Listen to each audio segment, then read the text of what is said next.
Hello friends, welcome to my channel. December 1, 2019 கான முக்கியமான Hindu news analysis and editorial analysis இன்னைக்கு நம்ம பார்க்கலாம். ஃபர்ஸ்ட் ஒன் வந்து constitutional position of governor. So Hindu news paper வந்து FAQ அப்படின்னு சொல்லி ஒரு டாபிக் இருக்கும். ஒரு 3 டாபிக்ஸ் வந்து எவ்ரி சண்டே வந்து டிஸ்கஸ் பண்ணுவாங்க. இன்னைக்கு என்ன டிஸ்கஸ் பண்ணியிருக்காங்கன்னா, கவர்னரோட ரோல் வந்து சீஃப் மினிஸ்டர் வந்து எப்படி அப்பாயிண்ட் பண்றாங்க அப்படிங்கிற ஒரு சில விஷயங்களை வந்து இந்த இடத்துல வந்து பேசியிருக்காங்க. ஸோ இந்த ஆர்டிகிள் வந்து அதான் பேசியிருந்தாங்க. நாம என்ன பண்ணலாம்னா, லக்ஷ்மிகாந்த்ல வந்து கவர்னர் அப்படிங்கிற அந்த சாப்டருக்கு கீழே வந்து சீஃப் மினிஸ்டரை ஒரு கவர்னர் வந்து எப்படி அப்பாயிண்ட் பண்ணலாம், அவருக்கு என்னென்னலாம் டிஸ்கிரிப்ஷன் இருக்கு அப்படிங்கறத வந்து இன்னைக்கு நம்ம பார்க்கலாம். அது மட்டும் இல்லாம புன்சி கமிஷன்லயும் வந்து ஒரு சில ப்ரொவிஷன்ஸ் வந்து கொடுத்திருப்பாங்க. சீஃப் மினிஸ்டர் வந்து எந்த மாதிரியான அப்பாயிண்ட் பண்ணலாம், ஒரு வித ஏதாவது ஹங் அசம்பிளி மாதிரி நடந்துச்சுன்னா இமீடியட்டா அவர் என்ன பண்ணலாம் அப்படிங்கறதையும் வந்து புன்சி கமிஷன்லயும் ஒரு சில ரெக்கமெண்டேஷன்ஸ் வந்து கொடுத்திருந்தாங்க. அதையும் வந்து இன்னைக்கு நம்ம பார்க்கலாம். சிம்பிளா கான்ஸ்டியூஷன் என்ன சொல்லுதுன்னா, சென்டர்ல இருக்கிற மாதிரியே ஸ்டேட்லயும் வந்து பார்லிமெண்டரி ஃபார்ம் ஆஃப் கவர்மெண்ட் வந்து கொண்டு வரணும் அப்படின்னு வந்து சொல்லியிருக்காங்க. இதன் அடிப்படையில் கவர்னர் வந்து நாமினல் எக்ஸிக்யூட்டிவா இருப்பாரு. ரியல் எக்ஸிக்யூட்டிவ் யாரு கையில இருக்குன்னு கேட்டா, சீஃப் மினிஸ்டர் தலைமையில் இருக்கக்கூடிய கவுன்சில் ஆஃப் மினிஸ்டர் தான் வந்து இந்த ரியல் எக்ஸிக்யூட்டிவ் பவர் வந்து எக்ஸசைஸ் வந்து பண்ணிட்டு இருப்பாங்க. ஸோ சிம்பிளா வந்து என்ன சொல்றாங்கன்னா, கான்ஸ்டியூஷனல் பொசிஷன் வந்து கவர்னருக்கு வந்து மொத்தம் 3 விஷயங்கள் வந்து சொல்லியிருக்காங்க. கவர்னருக்கு இருக்கக்கூடிய கான்ஸ்டியூஷனல் பொசிஷன் வந்து ஆர்டிகல் 154, 163, 164 இந்த 3 விஷயங்களையுமே வந்து சொல்லியிருக்காங்க. 154ல என்ன சொல்லியிருக்காங்கன்னா, ஸ்டேட்டுக்குன்னே ஒரு எக்ஸிக்யூட்டிவ் பவர் இருக்கும். அந்த எக்ஸிக்யூட்டிவ் பவர் வந்து கவர்னர் கையில வந்து இருக்கும்.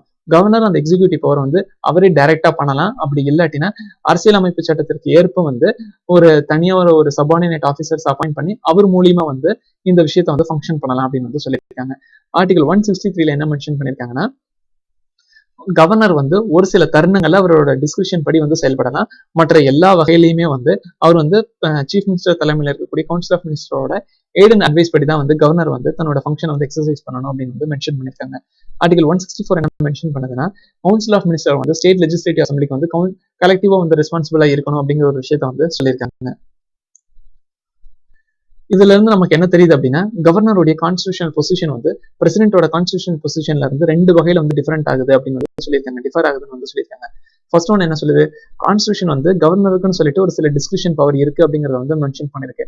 ஆனா பிரசிடென்ட்டுக்கு அந்த மாதிரியான எந்த வித டிஸ்கிரிப்ஷனுமே வந்து இல்ல. சோ இது வந்து ஃபர்ஸ்ட் வந்து டிஃபர் ஆகுது. ரெண்டாவது ஒன்று என்ன சொல்றாங்கன்னா, 42nd கான்ஸ்டியூஷன் அமெண்ட்மெண்ட் ஆக்ட் படி என்ன சொல்றாங்க, பிரசிடென்ட் வந்து மினிஸ்டருடைய அட்வைஸ் வந்து பிரசிடென்ட் வந்து பைண்ட் பண்ணும். அதாவது ஒரு மினிஸ்டர் வந்து சொல்றாங்க, கவுன்சில் ஆஃப் மினிஸ்டர் சொல்றாங்க அப்படின்னா பிரசிடென்ட் வந்து அது கம்பல்சரியா வந்து கேட்டே ஆகணும். அந்த மாதிரியான எந்தவித ப்ரொவிஷனுமே வந்து கவர்னருக்கு வந்து இல்லை அப்படின்னு வந்து சொல்லியிருக்காங்க. ஸோ இந்த 2 வகையிலுமே வந்து பிரசிடென்ட் கவர்னருடைய பொசிஷன்ஸ் வந்து டிஃபர் ஆகுது. அடுத்து அந்த கான்ஸ்டியூஷனல் டைரக்ஷன் டிஸ்கிரிப்ஷன் வந்து இருக்கு. அதாவது தன் விருப்ப உரிமை அப்படின்னு வந்து தமிழ்ல சொல்லுவாங்க. அந்த தன் விருப்ப உரிமை வந்து கான்ஸ்டியூஷனல் டிஸ்கிரிப்ஷனா வந்து இருக்கு. ஒரு 5 ப்ரொவிஷன்ஸ் வந்து இருக்கு. அது என்னென்ன சொல்றாங்கன்னு கேட்டா, கவர்னருக்கு வந்து ஸ்டேட் லெஜிஸ்லேட்டிவ் அசம்பிளி ஒரு பில்லை வந்து பாஸ் பண்ணுது. அந்த பில்லுக்கு வந்து கவர்னர் வந்து அசன்ட் தெரிவிச்சாகணும். அப்படி இல்லை அப்படின்னா தெரிவிக்கல அப்படின்னு வந்து சொல்லலாம். 4வது ப்ரொவிஷன் அவருக்கு என்ன இருக்குன்னா, கவர்னருக்கு வந்து அதை வந்து பிரசிடென்ட்டுக்கு வந்து ரிசர்வ் பண்ணி விடலாம். அந்த பில்லை இந்த மாதிரி ஒரு பில்லை ஃபார்ம் பண்ணிருக்காங்க, இது வந்து நம்ம நாட்டுக்கு நல்லதா இல்லையா, இந்த இது வந்து நம்ம நாட்டுக்கு எதிரானதா இருக்கா, எனக்கு இது சந்தேகமா இருக்கு, இதை நீங்க பாத்துக்குங்க அப்படின்னு சொல்லிட்டு அவர் வந்து பிரசிடென்ட்டுக்கு வந்து ரிசர்வ் பண்ணி விட்டுறலாம். செகண்ட் பொசிஷன் என்ன அப்படின்னா, ஸ்டேட்ல வந்து பிரசிடென்ட் ரூலை இம்போஸ் பண்றதுக்கு வந்து தேவையான ரெக்கமெண்டேஷன்ஸ் வந்து அவர் வந்து ப்ரொவைட் பண்ணலாம். 3வது என்ன சொல்லியிருக்காங்கன்னா, பக்கத்துல ஒரு யூனியன் டெரிட்டரி இருக்கு. அந்த யூனியன் டெரிட்டரிக்கு அவர் தான் கவர்னரா இருக்காரு. அது மட்டும் இல்லாம அந்த ஸ்டேட்டுக்கும் அவர் தான் வந்து கவர்னரா இருக்காரு. யூனியன் டெரிட்டரி கவர்னரா இருக்கும்போது ஸ்டேட்டோட இன்ஃபுளுன்ஸ் இல்லாம அந்த யூனியன் டெரிட்டரியை வந்து அவர் வந்து கண்ட்ரோல் பண்ணலாம். இந்த 3வது ப்ரொவிஷன் வந்து சொல்லியிருக்காங்க. 4வது ப்ரொவிஷன் என்ன அப்படின்னா, ஒரு சில ஸ்டேட்ல வந்து, அதாவது மேகாலயா, திரிபுரா, மிசோரம் அண்ட் அசாம், இதுல எல்லாம் வந்து பாத்தீங்க அப்படின்னா அட்டானமஸ் ட்ரைபல் டிஸ்ட்ரிக்ட் கவுன்சில் அப்படின்னு சொல்லி இருக்கும். இந்த அட்டானமஸ் ட்ரைபல் டிஸ்ட்ரிக்ட் கவுன்சில் தான் வந்து மினரல் எக்ஸ்ப்ளோஷனுக்கு தேவையான லைசன்ஸை வந்து ப்ரொவைட் பண்ணியிருப்பாங்க. ஸோ வந்து இவங்க தான் வந்து ப்ரொவைட் பண்றாங்க. அப்படி இருக்கும்போது என்ன பண்ணுவாங்கன்னா, இந்த மினரல் எக்ஸ்ப்ளோய்ட் பண்ணிட்டு வரக்கூடிய ரெவன்யூ இருக்கும் பாத்தீங்களா, அதை வந்து ராயல்ட்டியா வந்து இந்த அட்டானமஸ் ட்ரைபல் டிஸ்ட்ரிக்ட் கவுன்சிலுக்கு வந்து ப்ரொவைட் பண்ணி ஆகணும். இந்த எவ்வளவு ப்ரொவைட் பண்ணலாம் அப்படிங்க, அதாவது எந்த அளவுக்கு பணத்தை வந்து ப்ரொவைட் பண்ணலாம் அப்படிங்கறத வந்து யாரு டிட்டர்மைன் பண்ணுவாங்க அப்படின்னா, கவர்னர் தான் வந்து டிட்டர்மைன் பண்ணுவாங்க.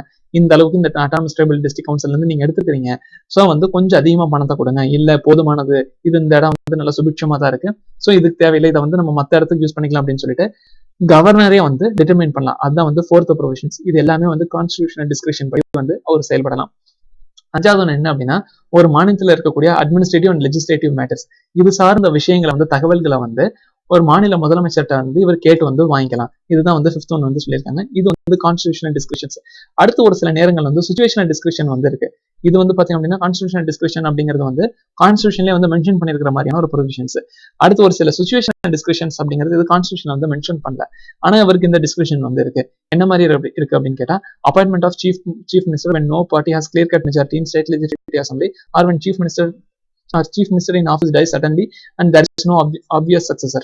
அதாவது என்ன சொல்லியிருக்காங்க அப்படின்னா, ஒரு கிளியர் கட் ஸ்டேட் லெஜிஸ்லேட்டிவ் அசம்பிளில ஒரு கிளியர் கட் மெஜாரிட்டி இல்ல, அந்த மாதிரியான ஒரு சுச்சுவேஷன்ல இவர் வந்து சீஃப் மினிஸ்டர் வந்து அப்பாயிண்ட் பண்ணலாம், அவருக்கு தகுந்தபடி வந்து அப்பாயிண்ட் வந்து பண்ணிக்கலாம். இந்த மாதிரி வந்து கிளியர் கட் மெஜாரிட்டி இல்ல, அடுத்து உங்கள்கிட்ட வந்து மெஜாரிட்டி இருக்கிற மாதிரி எனக்கு தெரியுது, வந்து நீங்க வந்து உங்களை வந்து நான் சீஃப் மினிஸ்டர் வந்து அப்பாயிண்ட் பண்றேன், உங்களுடைய எம்எல்ஏ லிஸ்ட் எல்லாம் கொடுங்க அப்படின்னு சொல்லி கேட்டு வாங்கிக்கலாம்.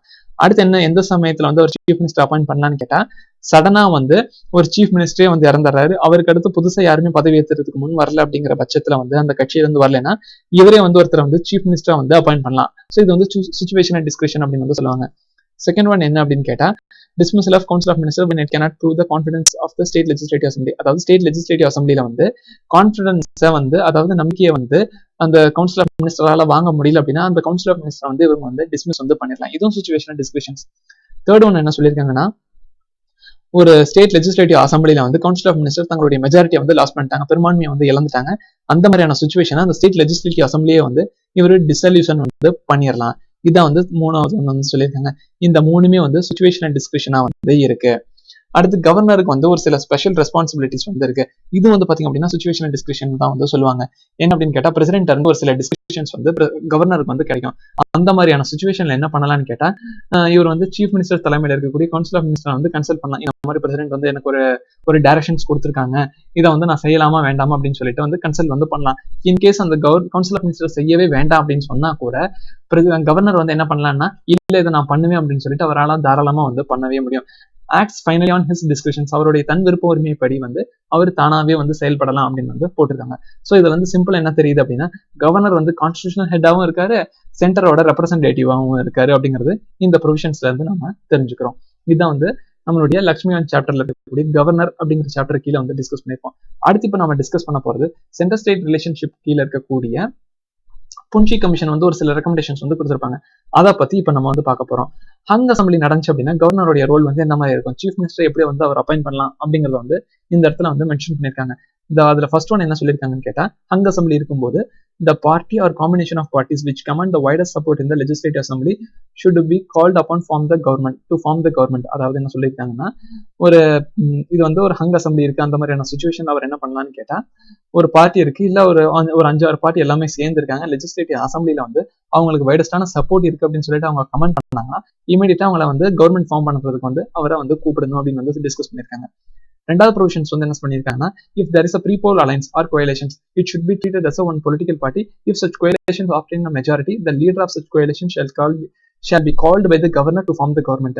அதாவது வந்து எலெக்ஷனுக்கு முன்னாடியே வந்து ஒரு கூட்டணி இருந்திருக்கு, அந்த கூட்டணி வந்து மெஜாரிட்டியை பெற்றிருக்கு அப்படின்னு சொல்லும் போது அந்த கூட்டணி கட்சி தலைவரை வந்து கவர்னர் வந்து கூப்பிடணும், நீங்க வந்து அரசாங்கம் அமைங்க அப்படின்னு சொல்லிட்டு அவர் வந்து கூப்பிடணும். இதுவும் வந்து ஒரு கைட்லைனா வந்து புன்ஷி கமிஷன் வந்து சொல்லியிருக்காங்க.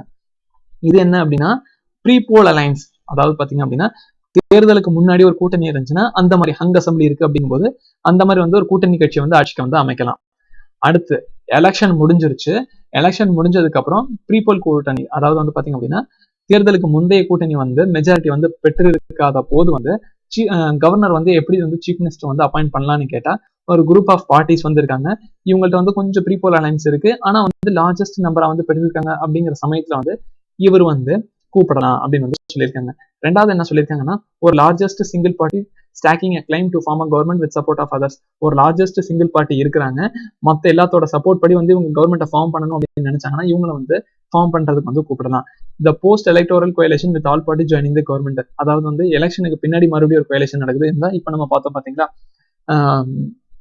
என்சிபி, அடுத்து சிவசேனா, அடுத்து காங்கிரஸ். ஸோ இந்த மாதிரி இருந்தாங்க அப்படின்னா இந்த மாதிரி கிடையாது. ஸோ இந்த மாதிரி ஒரு 3 கட்சி இருக்கு, ஒரு எக்ஸாம்பிளுக்கு வச்சுக்கோ, ஒரு 3 கட்சி இருக்கு, எலெக்ஷனுக்கு அடுத்து இவங்க வந்து கூட்டணி வச்சுக்கிறாங்க, நாம எல்லாரும் ஒண்ணு சேர்ந்துக்கலாம் அப்படின்னு சொல்லிட்டு யாராச்சும் ஒருத்தர் வந்து தலைவரை வந்து எடுத்துக்கலாம். A to Z எல்லாருமே வந்து பாத்தீங்க அப்படின்னா இவங்க கவர்மெண்ட்டுக்குள்ள இருக்காங்க அப்படிங்கறதா matter. So post electoral election அப்படிங்கும் போது எல்லா பார்ட்னரும் சேர்ந்துக்கிறாங்க, ஒரு 3 கட்சி இருக்கு, இந்த 3 கட்சியுமே வந்து கவர்மெண்ட்டுக்குள்ள வராங்க அப்படிங்கிற மாதிரி இருந்துச்சு அப்படின்னா அது அந்த மாதிரி யாராச்சும் இருந்தாங்கன்னா அவங்களையும் வந்து எலெக்ஷன் நீங்க வந்து கவர்மெண்ட்டை ஃபார்ம் பண்ணுங்க அப்படின்னு வந்து சொல்லலாம். அடுத்து என்ன சொல்லியிருக்காங்கன்னா அப்படின்னா, ஒரு 3 பார்ட்டி இருக்கு. அந்த 3 பார்ட்டில 2 பார்ட்டி வந்து கவர்மெண்ட் வந்து ரன் பண்ணலாம் அப்படிங்கிற மாதிரி சொல்லிக்கிறாங்க. 3வது பார்ட்டி வந்து நான் தனியா வெளியில இருந்துக்கிறேன், வெளியில இருந்து உங்களுக்கு நான் ஆதரவு தரேன் அப்படின்னு சொல்லும்போது, அந்த மாதிரி யாராச்சும் இருந்தாங்கன்னா அவங்களையும் வந்து நீங்க கவர்மெண்ட்டை ஃபார்ம் பண்றதுக்கு வந்து கூப்பிடணும் அப்படின்னு வந்து சொல்லியிருக்காங்க. இதுதான் வந்து புன்ஷி கமிஷன்ல இருக்கக்கூடிய ரெக்கமெண்டேஷன்ஸ். இந்த 4th ப்ரொவிஷன் பேஸ் பண்ணி தான் வந்து இப்போ வந்து எலெக்ஷன்ஸ் வந்து நடந்து முடிஞ்சு இப்போ வந்து கவர்மெண்ட் வந்து ஃபார்ம் பண்ணியிருக்காங்க.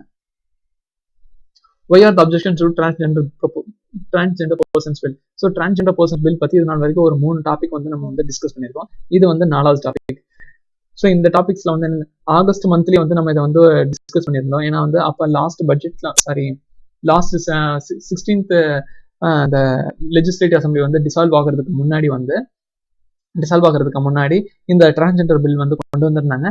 அந்த சமயத்துல வந்து ஒரு முக்கியமான ஒரு சில விஷயங்கள் வந்து டிஃப்ரெண்டா இருக்கக்கூடிய ஆஸ்பெக்ட்ஸ் எல்லாமே வந்து ஹிந்துல எடிட்டோரியல் வந்துருந்துச்சு. அதை நம்ம டிஸ்கஸ் பண்ணியிருந்தோம். முடிஞ்சிச்சு அப்படின்னா ஆகஸ்ட் மந்த், அதாவது அந்த 10 to 16. ஸோ இந்த பேஸ்ல வந்து அந்த ஆர்டிகல் இருந்திருக்கும். முடிஞ்சா அப்ப இருக்கக்கூடிய இந்த வீடியோஸ்ல இருக்கும். ஸோ முடிஞ்சா உங்களுக்கு வேணும் அப்படிங்கும்போது அந்த பில்லை வந்து நீங்க பாத்துக்கோங்க. அந்த வீடியோல வந்து டிஸ்கஸ் பண்ணியிருப்போம். ஸோ இது வந்து அடுத்து இப்போ ஒரு 2 நாளைக்கு முன்னாடி டிஸ்கஸ் பண்ணியிருந்தோம். அடுத்து இன்னைக்கு வந்து நம்ம டிஸ்கஸ் பண்ண போறோம். ஸோ இதுல என்ன சொல்லியிருக்காங்க அப்படின்னா, என்னென்ன எதுக்காண்டி இந்த பில்லுக்கு வந்து அப்ஜெக்ஷன்ஸ் வந்து தெரிவிச்சிருக்காங்க அப்படின்னு கேட்டா, இந்த பில் வந்து எப்படி பாஸ் பண்ணிருக்காங்க அப்படின்னா, டிரான்ஸ்ஜெண்டர் பர்சன் பில் அப்படின்னு சொல்லியிருக்காங்க.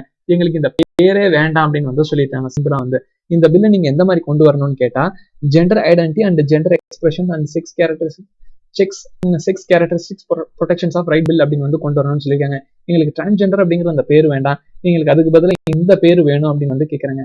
காரணம் என்ன அப்படின்னா, டிரான்ஸ்ஜெண்டர் அப்படிங்கிறது இது ஒரு வகைக்குள்ள மட்டுமே இருக்கு. இன்டர்செக்ஸ் பர்சன்ஸ் எல்லாருமே இருக்காங்க அப்படின்னு வந்து சொல்லியிருக்காங்க. அப்படி இருக்கும்போது நீங்க ஏன் வந்து டிரான்ஸ்ஜெண்டர் அப்படின்னு சொல்றீங்க? ஸோ அரசாங்கத்துக்கு இது ஒரு குறுகிய மனப்பான்மையா இருக்கு. ஸோ இந்த மாதிரி நீங்க கொண்டு வரக்கூடாது. இது வந்து பாத்தீங்கன்னா இந்த பேசிக் பத்தின விஷயங்களை வந்து உங்களுக்கு சரியா வந்து தெரியல அப்படிங்கிறது இதுக்கு பொருள். ஸோ அதனால வந்து டிரான்ஸ்ஜெண்டர் அப்படிங்கிற அந்த பேரே வேண்டாம் அப்படின்னு வந்து இவங்க சொல்லியிருக்காங்க. ஆல்ரெடி வந்து இந்த இன்டர்செக்ஸ் அடுத்து டிரான்ஸ்ஜெண்டர் இதுக்கான டெஃபினிஷன்ஸ் எல்லாமே வந்து நம்ம கிளியர் கட்டா வந்து ஆகஸ்ட் மந்த்லயே வந்து நம்ம டிஸ்கஸ் பண்ணிட்டோம். இந்த வீடியோஸ்ல வந்து நீங்க பாத்துக்கோங்க. டிரான்ஸ்ஜெண்டருக்குன்னு சொல்லிட்டு டிஃப்ரெண்ட் ஐடென்டிட்டி இருக்கும். ஸோ இன்டர்செக்ஸ், ஸோ இது எல்லாமே வந்து நம்ம ப்ரீவியஸா வந்து டிஸ்கஸ் பண்ணிட்டோம். அடுத்து செகண்ட் என்ன வந்து பாத்தீங்க அப்படின்னா, ஒரு டிரான்ஸ்ஜெண்டர் வந்து இவங்க ஒத்துக்கிறாங்க, இவங்க டிரான்ஸ்ஜெண்டர் அப்படின்னு சொல்லிட்டு செல்ஃப் டிட்டர்மினேஷன்ஸ் அப்படின்னு வந்து சொல்லுவாங்க. அதாவது நான் வந்து ஒரு டிரான்ஸ்ஜெண்டரா இருக்கேன் அப்படின்னு சொல்லி ஒருத்தவங்க வந்து சொன்னாங்க அப்படின்னா அதை வந்து அக்செப்ட் பண்ணிக்கிற மாதிரி. ஸோ அதான் வந்து செல்ஃப் டிட்டர்மினேஷன் அப்படின்னு வந்து சொல்லுவாங்க. இந்த ஆக்ட் வந்து செல்ஃப் டிட்டர்மினேஷன்ஸ் வந்து ஒத்துக்குது. ஆனா என்ன பண்றாங்க அப்படின்னா, டிஸ்ட்ரிக்ட் மேஜிஸ்ட்ரேட் இருந்து ஒரு சர்டிபிகேட் வந்து வாங்கிட்டு வரணும். இந்த மாதிரி நான் வந்து டிரான்ஸ்ஜெண்டரா இருக்கேன் அப்படின்னு சொல்லிட்டு அந்த நபர் வந்து ஒரு சர்டிபிகேட் வந்து வாங்கிட்டு வந்து சொல்லணும். ஸோ அதை வந்து இவங்க என்ன சொல்றாங்கன்னா, அப்போசிஷன் பண்றாங்க. ஏன் வந்து நீங்க டிஸ்ட்ரிக்ட் மேஜிஸ்ட்ரேட்டை வந்து நீங்க போய் லெட்டர் வாங்கிட்டு வரணும்னு நீங்க சொல்றீங்க? அப்ப இது வந்து செல்ஃப் டிட்டர்மினேஷன் அப்படிங்கிற அந்த பிரின்சிபலே வந்து வயலேட் பண்ற மாதிரி இருக்கு அப்படின்னு வந்து சொல்லியிருக்காங்க. இது வந்து செகண்ட்.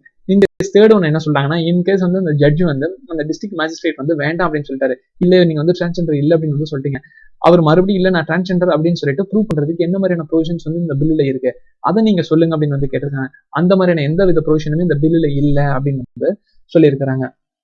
அடுத்த 4வது ஒன்று என்ன கேட்கறாங்க அப்படின்னா, ஒரு லாங் பெண்டிங் டிமாண்ட் வந்து இருக்கு. என்ன அப்படின்னு கேட்டா, அன்னெசரி அண்ட் நான் கன்சென்சுவல் செக்ஸ் ரீஅசைன்மெண்ட் இந்த மாதிரியான இல்லீகல் சர்ஜரியை வந்து வயலேட் பண்ணணும். இந்த மாதிரியான இல்லீகல் சர்ஜரி வந்து வயலேட் பண்ணாங்கன்னா அதுக்கு தகுந்த ஏதாவது புனிட்டிவ் ஆக்ஷன்ஸ் வந்து என்ஃபோர்ஸ் பண்ணணும் அப்படின்னு வந்து கேட்டிருக்காங்க. அதுவும் வந்து இந்த பில்லுல இல்லை அப்படின்னு வந்து சொல்லியிருக்காங்க.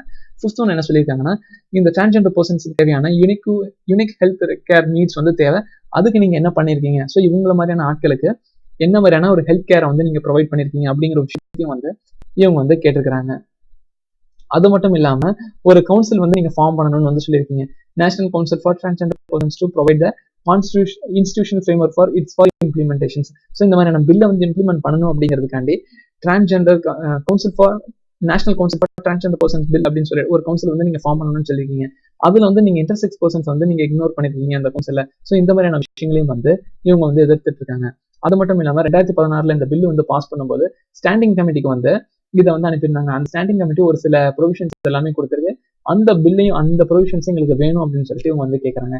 என்ன கேட்கறாங்க அப்படின்னா, அதுல வந்து என்ன கேட்கறாங்கன்னா, granting reservation for social and education backward classes. So இந்த இதுல வந்து எங்களையும் வந்து நீங்க ரெகனைஸ் பண்ணிக்கீங்க அப்படின்னு வந்து கேட்கறாங்க. அடுத்து 2வது ஒன்று என்ன கேட்கறாங்கன்னா, இவங்களுக்கு இருக்கக்கூடிய அந்த சிவில் ரைட்ஸ் வந்து ரெகனைஸ் பண்ணுங்க. Marriage, partnership, divorce, adaptations. So இந்த மாதிரியான விஷயங்களையுமே வந்து நீங்க கொண்டு வாங்க. பிகாஸ் வந்து என்ன சொல்லியிருக்காங்க அப்படின்னா, நம்ம ஆல்ரெடி சரகசி பில் வந்து நம்ம ஆகஸ்ட்லயே வந்து டிஸ்கஸ் பண்ணிருந்தோம். அந்த சரகசி பில்லையும் வந்து என்ன சொல்லிட்டு இருந்தாங்க அப்படின்னா, டிரான்ஜெண்டர் பர்சன்ஸுக்கும் அடுத்து அந்த எல்ஜிபிடி கம்யூனிட்டி, ஸோ இவங்களுக்கு எல்லாம் இருக்கக்கூடிய ப்ரொவிஷன்ஸ் வந்து இந்த இடத்துல வந்து வரையறுக்கப்படலை. அது மட்டும் இல்லாமல் டிரான்ஜெண்டர்ஸுக்கும் வந்து எந்தவித ப்ரொவிஷன்ஸுமே வந்து அந்த பில்லில் வந்து கொடுக்கல அப்படிங்கிறத வந்து இவங்க வந்து கேட்டிருக்காங்க. ஸோ ஸ்டாண்டிங் கமிட்டி வந்து அதை பற்றின ஒரு ரெக்கமெண்டேஷன்ஸையும் ஒரு சில விஷயங்களையும் வந்து இந்த இடத்துல மென்ஷன் பண்ணிருக்காங்க. மொத்தமா வந்து 7 விஷயங்கள் வந்து இவங்க வந்து அப்போஸ் பண்ணிருக்காங்க. இன்னும் ஆல்ரெடி வந்து ஆகஸ்ட் மந்த்ல இருக்கிறத பாத்தீங்க அப்படின்னா அதுலயும் வந்து ஒரு பேசிக்கா ஒரு 2-3 விஷயங்கள் வந்து சிமிலாரிட்டிஸா இருக்கும், ஒரு 3 விஷயம் வந்து சேமா இருக்கும். டோட்டலா வந்து 10 அப்ஜெக்ஷன்ஸ் வந்து உங்களுக்கு ஈஸியா வந்து கிடைச்சிடும். ஸோ யூஸ் பண்ணிக்கோங்க. will be frank with Delhi to avoid misunderstandings Gotabaya Rajapaksa. So அவர் வந்து நேற்று வந்திருந்தாரு. ஆல்ரெடி வந்து நம்ம 2 நாளா வந்து இதை நம்ம பார்த்துருந்தோம். சிம்பிளா இதுல இருந்து அவர் என்ன சொல்லியிருக்காருன்னு கேட்டா, நேற்றே வந்து ஒரு 7 பாயிண்ட்ஸ் வந்து பார்த்திருந்தோம் என்னென்னலாம் பேசியிருக்காங்க அப்படின்னு சொல்லிட்டு. இன்னைக்கு ஒரு சில விஷயங்கள் வந்து பேசியிருக்காரு. இதுல என்ன பேசியிருக்காருன்னு கேட்டா, நாங்க வந்து பாகிஸ்தானோடையும் சைனாவோடையும் நாங்க க்ளோஸா இருக்கோம், இது வந்து இந்தியாவோட உறுத்துது, ஆனா இந்தியாவுக்கு எந்த பாதகம் விளைவிக்கக்கூடிய வகையில வந்து நாங்க வந்து சைனாவோடையும் பாகிஸ்தானோடையும் கூட்டு வச்சுக்க மாட்டோம், அதை பத்தி நீங்க கவலைப்பட வேண்டாம் அப்படின்னு சொல்லிட்டு இவர் சிம்பிளா வந்து சொல்லிட்டு போயிட்டாரு. அது மட்டும் இல்லாம தமிழ் மெஜாரிட்டி ஏரியாஸ்ல வந்து நீங்க ப்ரொவைட் பண்ணணும்னு சொல்லியிருக்கீங்க, அது எங்களுடைய கண்ட்ரி, அவங்களுக்கு தேவையான எல்லா ஃபெசிலிட்டிஸுமே வந்து நாங்க பண்ணி தருவோம். ஆனா இருந்தாலும் மெஜாரிட்டியான சிங்கள மக்களுடைய விஷஸ் அண்ட் ஃபீலிங்ஸ், ஸோ இதுக்கு அகைன்ஸ்டாவும் எங்களால வந்து பண்ண முடியாது அப்படின்னு சொல்லிட்டு 13th அமெண்ட்மெண்ட் ஆக்ட் படி வந்து பேசியிருக்காங்க. இது வந்து நம்மளுடைய யூபிஎஸ்சிக்கு இது தேவையில்லை, பாலிடிக்ஸ்க்கு வேணா இது தேவைப்படுமே தவிர்த்து இது நமக்கு வந்து தேவை கிடையாது. ஒரு சின்னதா ஒரு பாயிண்டா வேணா வந்து நம்ம வந்து மென்ஷன் பண்ணிக்கலாம். Antibiotic prescription rate high in private sector. Antibiotic prescriptions, அதாவது வந்து பாத்தீங்க அப்படின்னா ஆன்டிபயோட்டிக் என்னன்னா நோய்க்கு அதாவது வந்து பாத்தீங்க அப்படின்னா நோய் எதிர்ப்பு சக்தியை வந்து அதிகரிக்கிற மாதிரி வந்து இதை வந்து கொடுத்துருப்பாங்க. ஸோ இந்த மாதிரியான ஒரு டேப்லெட்ஸ் வந்து மனிதர்கள் வந்து அதிகமா சாப்பிடும்போது என்ன நடக்கும்னு கேட்டா, அவங்களுடைய உடம்பு வந்து என்ன ஆகும்னா அந்த டேப்லெட்டை சாப்பிட்டு நல்ல பாக்டீரியா எல்லாமே வந்து இறந்துரும் அப்படின்னு வந்து சொல்லுவாங்க. ஆன்டிபயோட்டிக் அப்படின்னா என்னன்னா நம்மளுடைய உடம்புக்கு வந்து நோய் எதிர்ப்பு சக்தியை வந்து அதை அதிகப்படுத்தணும். இது பார்க்கும்போது நோய் எதிர்ப்பு சக்தி தானே, நல்லது தானே அப்படின்னு சொல்லி நம்ம நினைப்போம். ஆனா இந்த டேப்லெட் வந்து அதிகமா சாப்பிட என்ன நடக்கும்னு கேட்டா, வயிற்றுல இருக்கக்கூடிய நல்ல பாக்டீரியா வந்து இது எல்லாமே வந்து கொலை பண்ணிடும். அப்படி பண்ணும்போது என்ன நடக்கும்னு கேட்டா, நாளை முன்னே ஏதாச்சும் ஒரு வியாதி அப்படிங்கும் போது, ஏதாவது ஒரு டிசீஸ் அப்படின்னு நம்ம போய் நிற்கும் போது அவங்க ஒரு டேப்லெட் கொடுப்பாங்க பாத்தீங்களா, அந்த டேப்லெட்டே வந்து இது என்ன நினைச்சுக்கும் அப்படின்னா இது ஒரு நோய் அப்படின்னு சொல்லிட்டு அந்த வயிற்றுல இருக்கக்கூடிய அந்த பாக்டீரியா இறந்ததுனால வரக்கூடிய டேப்லெட்டை வந்து இது இன்ஹேல் பண்ணாது. இது வந்து நம்மளுடைய உடம்புக்கு நல்லதுதான் அப்படின்னு சொல்லிட்டு பண்ணாம வர டேப்லெட்டையே வந்து ஃபங்க்ஷன் ஆக விடாம இந்த ஆன்டிபயோட்டிக் டேப்லெட்ஸ் வந்து நடக்க ஆரம்பிச்சிடும். ஸோ அதனால வந்து அது மனிதர்களுக்கு வந்து மரணத்தை தான் வந்து விளைவிக்கும். ஒரு லிமிட்டடா தான் வந்து ஆன்டிபயோட்டிக் வந்து யூஸ் பண்ணணுமே தவிர்த்து ஓவர் ஆன்டிபயோட்டிக்கை வந்து யூஸ் பண்ணக்கூடாது. இதை வந்து என்ன சொல்லுவாங்கன்னா ஆன்டி மைக்ரோபியல் ரெசிஸ்டன்ட் அப்படின்னு வந்து சொல்லுவாங்க. அப்படி இல்லாட்டி சூப்பர் பக் அப்படிங்கிற விஷயத்தையும் வந்து சொல்லுவாங்க. ஆல்ரெடி இதையும் நம்ம நிறைய டைம் வந்து டிஸ்கஸ் பண்ணிட்டோம். ஸோ சிம்பிள் என்ன அப்படின்னா, ஆன்டிபயோட்டிக் அதிகமா நம்ம சாப்பிட ஆரம்பிச்சோம்னா வயிற்றுல இருக்கக்கூடிய நல்ல பாக்டீரியா வந்து எல்லாமே வந்து இறந்துரும். அதனால என்ன நடக்கும்னு கேட்டா, நாளை முன்னே ஏதாச்சும் ஒரு வியாதி அப்படின்னு போய் மாத்திரை சாப்பிட்டோம் அப்படின்னா அந்த மாத்திரையை வந்து இந்த ஆன்டிபயோட்டிக் என்ன நினைச்சுக்கோன்னு கேட்டா வரது வந்து கெட்டது அப்படின்னு சொல்லிட்டு அதை செயல்பட விடாம அதோட ஃபங்க்ஷனை எல்லாத்தையுமே வந்து இது முடக்க ஆரம்பிச்சிடும். அப்படி முடக்க ஆரம்பிச்சிச்சுன்னா அது மேற்கொண்டு ஹெல்த்தை வந்து சிவியர் ஆக்கிரும். ஸோ வந்து பின்னாடி வந்து ஒரு பிரச்சனை ஏற்படுத்தும். இதனால வந்து ஆன்டிபயோட்டிக் வந்து நம்ம வந்து கண்ட்ரோல் பண்ணணும் அப்படின்னு வந்து சொல்றாங்க. பெரும்பாலும் ஆன்டிபயோட்டிக் வந்து எதுக்காக வந்து அதிகமா தராங்க அப்படின்னு கேட்டீங்கன்னா, ரெஸ்பிரேட்டரி சிஸ்டம்ஸ், ஸோ இதுல ஏதாச்சும் ஒரு பிரச்சனை வருவாங்க இல்லைங்களா, அந்த மாதிரியான தருணத்துல தான் வந்து இந்த ஆன்டிபயோட்டிக் வந்து அதிகமா கொடுக்குறாங்க அப்படின்னு வந்து சொல்லியிருக்காங்க. அது மட்டும் இல்லாம ஜெரிட்டோ யூரினரி சிஸ்டம், ஸோ இந்த மாதிரியான பிரச்சனை வந்தாலும் இந்த ஆன்டிபயோட்டிக் பிரிஸ்கிரிப்ஷன்ஸ் வந்து அதிகமா கொடுக்குறாங்க. ஸோ இந்த 2 விஷயத்தையுமே வந்து நம்ம சூப்பர் பக் அப்படிங்கிற விஷயத்துல வந்து மேக்ஸிமம் தெரியலாம். மேபி வந்து பாத்தீங்க அப்படின்னா டிஎன்பிஎஸ்சி Group 1 மெயின்ஸ்ல வந்து 3 மார்க் கொஸ்டின்ஸ்லாம் வரும் பாத்தீங்களா, ஸோ அந்த ஒரு டாபிக் வந்து இதை வந்து நம்ம ஈஸியா வந்து யூஸ் பண்ணிக்கலாம். ஸோ இதான் வந்து இந்த ஆர்டிகல் வந்து டிஸ்கஸ் பண்ணியிருக்காங்க. ஸோ இது மட்டும் கான்செப்ட் தெரிஞ்சா மட்டும் போதுமானது. Report on forest soon. So வந்து பாத்தீங்க அப்படின்னா பைனியல் ரிப்போர்ட் வந்து நடக்கும், 2 வருஷத்துக்கு ஒருக்கா வந்து இந்த ரிப்போர்ட் வந்து நடக்கும். யூனியன் என்விரான்மெண்ட் மினிஸ்ட்ரி வந்து ஸ்டேட் ஃபாரஸ்ட் சார்ந்த ஒரு டாக்குமெண்ட் ஒரு ரிப்போர்ட் வந்து ரிலீஸ் பண்ணலான்னு இருக்காங்க. மேபி வந்து டிசம்பர்ல வந்து ரிலீஸ் பண்ணிடுவாங்க. இந்த ரிப்போர்ட்டுக்கு பேர் என்னன்னு கேட்டா India state of forest report அப்படின்னு சொல்லிட்டு ஒரு ரிப்போர்ட் இருக்கு. இந்த ரிப்போர்ட் என்னென்னலாம் மென்ஷன் பண்ணிருப்பாங்கன்னா, ஃபாரஸ்ட் கவர், அடுத்து வந்து பாத்தீங்க அப்படின்னா டென்சிட்டி ஆஃப் ஃபாரஸ்ட் வெஜிடேஷன், அடுத்த மூணு வந்து tree cover across the state, நாலாவது வந்து பாத்தீங்க அப்படின்னா அந்த ரீஜனுக்கு வெளியே வந்து எந்த அளவுக்கு பிளான்டேஷன்ஸ் வந்து ப்ராக்ரஸிவா ஆயிருக்கு. ஸோ இந்த மாதிரியான எல்லா விஷயங்களையுமே வந்து அந்த ரிப்போர்ட்ல வந்து கொடுத்துருப்பாங்க. ஸோ இப்போ எதுக்கு இந்த டாபிக் வந்து பேசியிருக்காங்கன்னா, இப்போ ஒரு மீட்டிங் வந்து நடந்திருக்கு, ஃபாரஸ்ட் அஃபீஷியல்ஸ் அண்ட் மினிஸ்ட்ரிஸோட ஒரு மீட்டிங் நடந்திருக்கு. என்ன மீட்டிங் நடந்திருக்குன்னு கேட்டா கம்பன்சேட்டரி அஃபாரஸ்டேஷன் ஃபண்ட்ஸ் அப்படின்னு சொல்லிட்டு ஒன்று இருக்கு. ஸோ இதன் அடிப்படையில் என்ன பண்ணுவாங்கன்னா, ஒரு சில இண்டஸ்ட்ரீஸ்ல இருந்து பணம் வாங்கியிருப்பாங்க. இந்த மாதிரி நீங்க வந்து என்விரான்மெண்ட் எக்ஸ்ப்ளாய்ட் பண்றீங்க, ஸோ வந்து நீங்க பணம் கொடுங்க அப்படின்னு அந்த பணத்தை வாங்கிட்டு அந்த பணத்தை வந்து என்ன பண்ணுவாங்கன்னு கேட்டா மறுபடியும் வந்து என்விரான்மெண்ட்டுக்காகவே வந்து யூஸ் பண்ணுவாங்க. அந்த ஃபண்ட் வந்து ஆல்ரெடி வந்து லா வந்து பிரெஸ்கிரைப் பண்ணிருக்கு. மறுபடியும் அதை எப்படி என்ஹான்ஸ் பண்ணலாம் அப்படிங்கிற விஷயத்தையும் வந்து பேசியிருக்காங்க. அது மட்டும் இல்லாம இதனால் வரைக்கும் கிட்டத்தட்ட 12 கோடி மரங்களை வந்து நெட் வச்சிருக்கோம் அப்படிங்கிறது வந்து பேசியிருக்காங்க. கூடிய விரைவில் இந்த ரிப்போர்ட் வந்து டிசம்பர் மாசம் வந்து ரிலீஸ் ஆயிரும் அப்படின்னு வந்து போட்டிருக்காங்க. India Japan call upon Pakistan to act on terror, so comply with the commitment to FATF. So இந்த ஆர்டிகல் வந்து என்ன டிஸ்கஸ் பண்ணியிருக்காங்கன்னு கேட்டால் இனாகரல் ஆஃப் 2+2 டைலாக் பற்றி இந்த இடத்துல டிஸ்கஸ் பண்ணியிருக்காங்க. அதாவது நம்மளுடைய டிஃபென்ஸ் மினிஸ்டரும் அடுத்து எக்ஸ்டர்னல் அஃபேர்ஸ் மினிஸ்டரும் ஒரு டீமா இருப்பாங்க. அடுத்து ஜப்பானுடைய defence minister and external affairs minister. So இவங்க எல்லாருமே ஒரு டீமா நடந்துகிட்டு 2 பேர் இதுதான் வந்து 2+2 ஸோ 2+2 அப்படிங்கிறது இதுதான். இங்க 2 பேரும் சேர்ந்துட்டு டிஸ்கஸ் பண்ணுவாங்க. இந்த டிஸ்கஷன்ல இவங்க என்ன பேசிருக்காங்கன்னா 2 விஷயத்த வந்து டிஸ்கஸ் பண்ணிருக்காங்கன்னு சொல்லி இந்த நியூஸ்ல போட்டிருக்காங்க. ஒரு விஷயம் வந்து பாகிஸ்தான் பத்தி பேசியிருக்காங்க. இன்னும் 2 விஷயம் வந்து பாத்தீங்க அப்படின்னா அவங்களோட பைலேட்டரல் சார்ந்த விஷயங்கள் வந்து பேசியிருக்காங்க. 2 பேருமே என்ன சொல்லியிருக்காங்கன்னா சிம்பிளா இந்த பூமியில இருக்கக்கூடிய எல்லா கண்ட்ரிஸ், அதாவது இந்த எர்த்ல இருக்கக்கூடிய எல்லா கண்ட்ரிஸுமே வந்து அவங்களோட டெரிட்டரியை வந்து டெரரிஸ்டுக்காக வந்து யூஸ் பண்ணக்கூடாது. ஸோ அதை வந்து ஃபுல் ஃபிளெஜ்டா வந்து ஃபாலோ பண்ணணும் அப்படின்னு வந்து சொல்லியிருக்காங்க. பாகிஸ்தான் என்ன சொல்லியிருக்காங்கன்னா உங்களோட FATF கொடுத்துருக்கக்கூடிய கமிட்மெண்ட்ஸை நீங்க வந்து ஃபுல் ஃபிளெஜ்டா வந்து கம்பைல் பண்ணுங்க, அதை வந்து நீங்க கோஆபரேட் பண்ணி அதை வந்து நீங்க ஃபாலோ பண்ணுங்க அப்படின்னு சொல்லியிருக்காங்க. இதுதான் வந்து இந்த ஆர்டிகல் வந்து டிஸ்கஸ் பண்ணியிருக்காங்க. அடுத்த செகண்ட் ஒன் என்னன்னு கேட்டா இந்த commencement of exchange of information based, அதாவது ரெண்டு நேவிஸுக்கு இருக்கக்கூடிய இன்ஃபர்மேஷன்ஸ் வந்து ஆல்ரெடி வந்து ஷேர் பண்ணிக்கலாம் அப்படின்னு சொல்லிட்டு ஒரு அக்ரிமெண்ட் வந்து சைன் பண்ணிருக்காங்க. அதை இன்னும் ஃபர்தரா வந்து என்ஹான்ஸ் பண்ணணும் அப்படிங்கிற விஷயத்த வந்து இந்த ஆர்டிகல் வந்து டிஸ்கஸ் பண்ணிருக்காங்க. ஃபர்ஸ்ட் ஒன் என்ன அப்படின்னா பாகிஸ்தான் வந்து FATF சொல்லியிருக்கக்கூடிய நாம்ஸை வந்து ஃபாலோ பண்ணணும். ரெண்டாவது ஒன்று என்ன டிஸ்கஸ் பண்ணிருக்காங்கன்னு கேட்டா எல்லா கண்ட்ரிஸுமே வந்து அவங்க கண்ட்ரி வந்து என்ன என்ஷூர் பண்ணணும்னா உங்களுடைய ஸ்டேட்ல உங்களுடைய கண்ட்ரில வந்து டெரரிசம் சார்ந்த எந்த விஷயங்களுமே நடக்கல அப்படிங்கிறத வந்து நீங்க வந்து என்ஷூர் பண்ணணும். மற்ற கண்ட்ரிஸ்க்கு எதிராக வந்து டெரரிஸ்ட் ஆக்டிவிட்டிஸ் வந்து உங்களுடைய ஸ்டேட்ல வந்து ப்ரிப்பேர் ஆகல அப்படிங்கிறத வந்து நீங்க என்ஷூர் பண்ணிருக்கணும். அடுத்த பைலேட்டரல் சார்ந்த விஷயங்கள் என்னன்னா 2 நேவிஸுக்கும் இருக்கக்கூடிய அந்த இன்ஃபர்மேஷனை வந்து எக்ஸ்சேஞ்ச் பண்ற விஷயத்தை வந்து இன்னும் ஃபர்தரா வந்து என்ஹான்ஸ் பண்ணணும் அப்படின்னு வந்து சொல்லியிருக்காங்க. அது மட்டும் இல்லாம the 2 countries also agreed to coordinate the first India-Japan joint fighter aircraft exercise in Japan. அதாவது ஃபர்ஸ்ட் டைமா வந்து ஜப்பான்ல ஒரு எக்ஸசைஸ் நடக்க போது ஏர்கிராஃப்ட் எக்ஸசைஸ். இந்தியாவும் ஜப்பானும் ஒன்னா சேர்ந்துட்டு ஒரு ஏர்கிராஃப்ட் எக்ஸசைஸ் வந்து ஜப்பான்ல நடத்த போறாங்க. அதை பத்தின ஒரு அக்ரிமெண்ட்டும் வந்து இங்க வந்து நடந்திருக்கு. இன்னைக்கு நியூஸ் இவ்வளவுதான் ஃப்ரெண்ட்ஸ். Thank you friends.